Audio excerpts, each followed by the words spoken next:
As voting was going on in Addis Ababa, the residents of Kondele were busy watching very keenly as things transpired from round one, as Raila won in round one and round two, and then things started changing drastically in round three. And they followed until the end when Raila was bundled out of the race in round six, leaving the Djibouti's candidate Mohamed Yusuf as the only candidate who went ahead and garnered 33 votes, the requisite numbers that represent two-thirds majority, and therefore was declared the African Union Commission chairperson and he officially replaced the outgoing Musa Faki. Now, expectations were high, and after that loss, those who have been saying that William Ruto is the best man, that they will support William Ruto, have made a U-turn. In Kondele, there are heavy demonstrations and they are chanting, Ruto must go, because they believe this was another long con. The same script that was played by Uhuru when Uhuru managed Raila for a period of 5 years when they got into a handshake.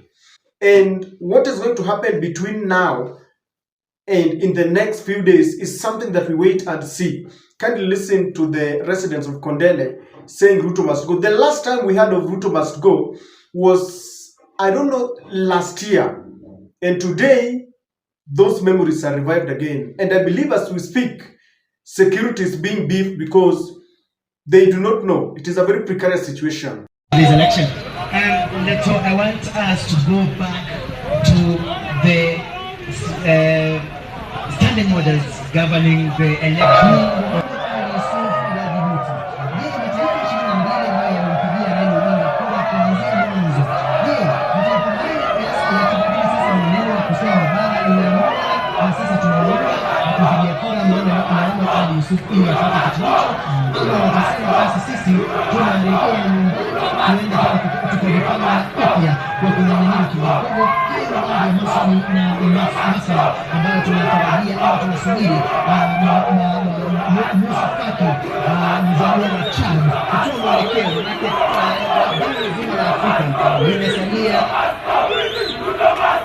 This election. So I want us to go back to the standing models governing the election.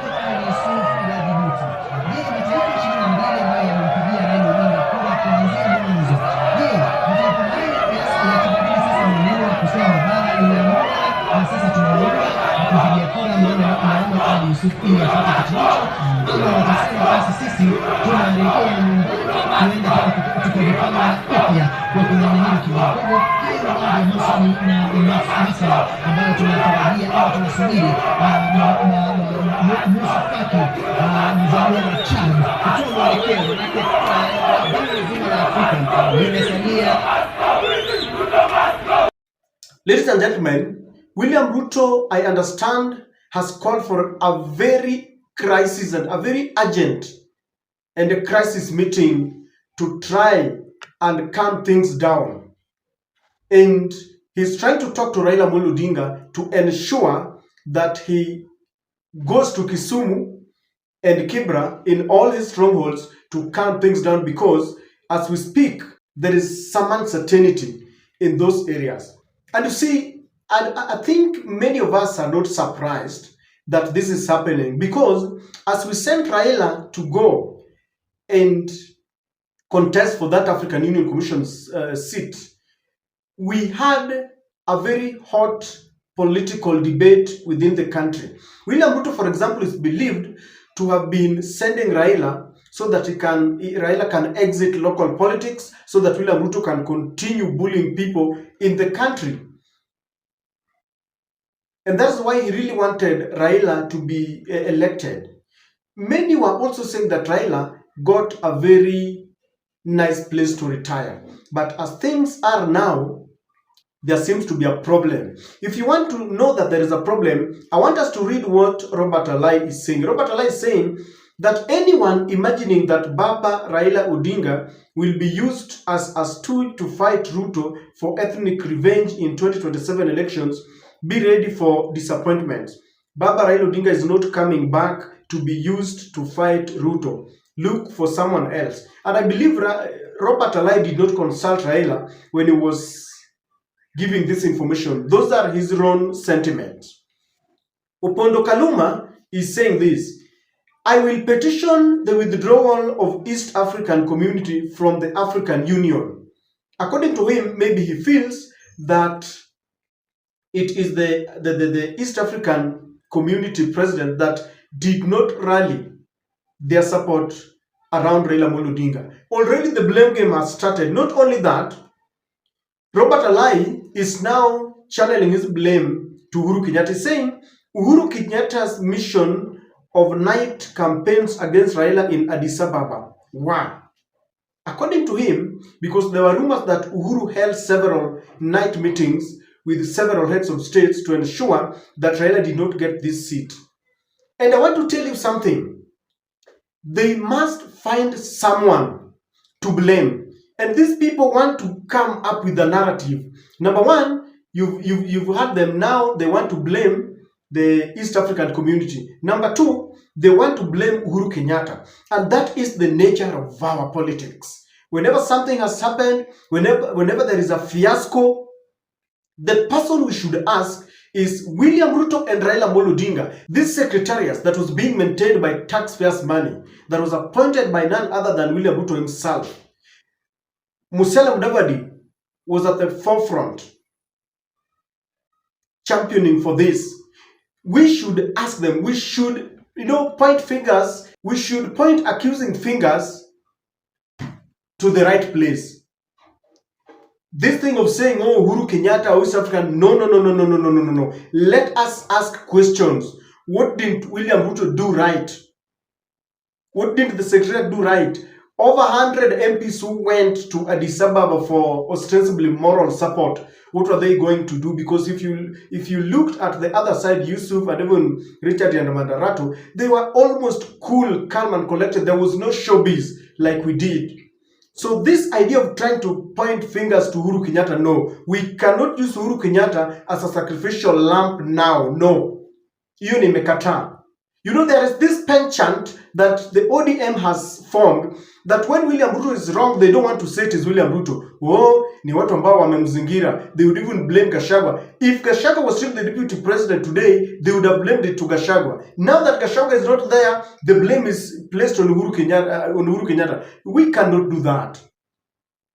And if you are to tell me that Uhuru Kenyatta managed to convince other leaders not to vote for Raila Odinga, then it even proves that William Ruto is a weak candidate there, that William Ruto didn't do his best. Because if he had done his best and convinced and persuaded all the other leaders to vote for Raila, Uhuru wouldn't have gotten an opportunity to convince them otherwise. I know, for example, Robert Alai and the likes do not want to tell us that William Ruto's sentiments and position on the fight in Eastern Congo contributed to all this.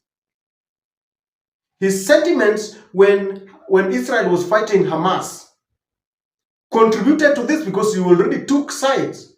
So we want to look for scapegoats, and this will not help us.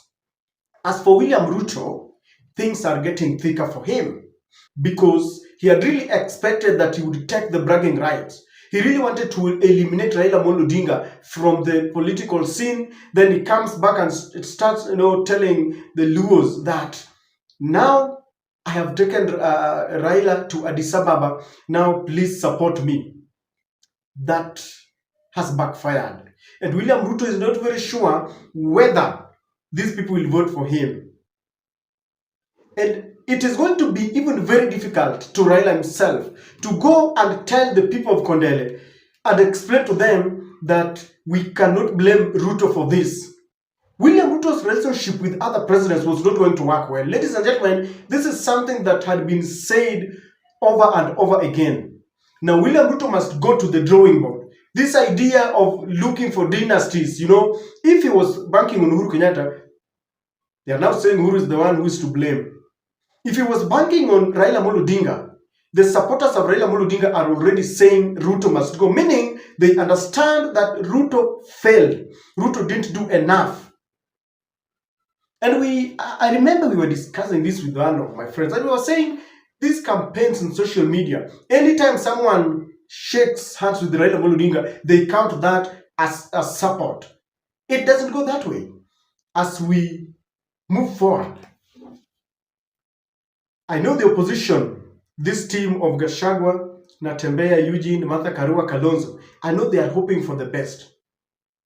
They are now thinking in that disappointment, Raila Odinga should join them. And those who really wanted Raila to fail, especially those who wanted Raila to fail so that they can join hands in trying to check William Ruto properly, are now very happy. I don't know the feeling around Gachagua camp, because Raila is the one who gave the support to send him home. I don't know the feeling around that camp, but I can only guess. The demonstrations in Kondele might be the beginning of a very long journey that might not be very palatable to William Samoei Ruto. Even though Robert Alai is trying to assure William Ruto of this support, the people of Kondele are thinking otherwise. And William Ruto is praying that Raila talks to his people. But what about Raila himself? We really want to hear from him. Where were the loopholes? The celebrations of yesterday reminded us of the red carpet that was placed in 2022. Where were the loopholes? It is not going to be business as usual. And William Ruto must watch this space, because people feel that he didn't do enough. It was a long con, and it was only but trying to manage Raila Odinga.